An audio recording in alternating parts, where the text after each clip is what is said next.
Salut à tous, on est parti pour l'histoire d'une nouvelle chanson qui va forcément vous évoquer quelques souvenirs.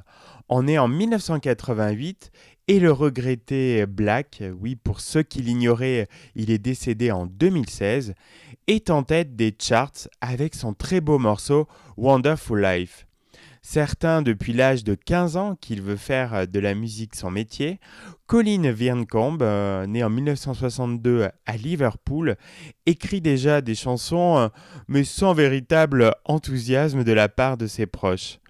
À 19 ans, il publie un premier 45 tours sur un label local sous le nom de Black. À l'origine, trio de jeunes musiciens, Black se retrouve rapidement le projet solo de Colin Birncombe après un deuxième 45 tours et la désertion des autres membres du groupe. Signé chez WEA en 1984, il se voit remercié très vite après l'échec de deux nouveaux 45 tours.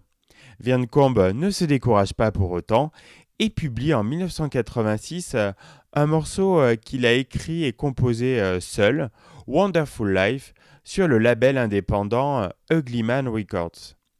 Composé en 1985, le morceau est le reflet de la tourmente qui agite la vie du jeune musicien. Fauché, lâché par sa maison de disques, victime d'un accident de voiture et en pleine séparation amoureuse, Colin ironise en écrivant que la vie est merveilleuse sur ce morceau écrit en 5 minutes. Une dimension ironique qui ne sera jamais perçue par le grand public.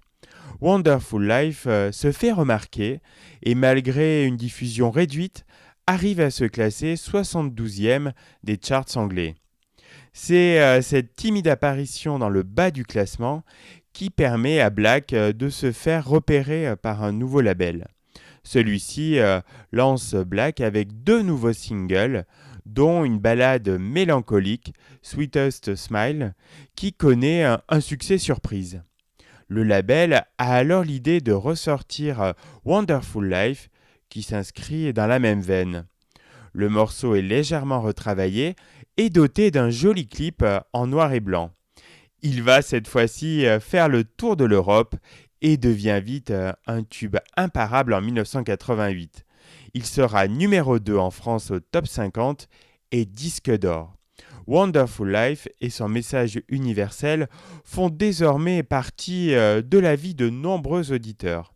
Le succès du titre et la façon dont le public s'approprie le morceau dépassent très vite le chanteur qui comprend qu'on attend de lui qu'il répète la même formule, ce qu'il se refuse à faire.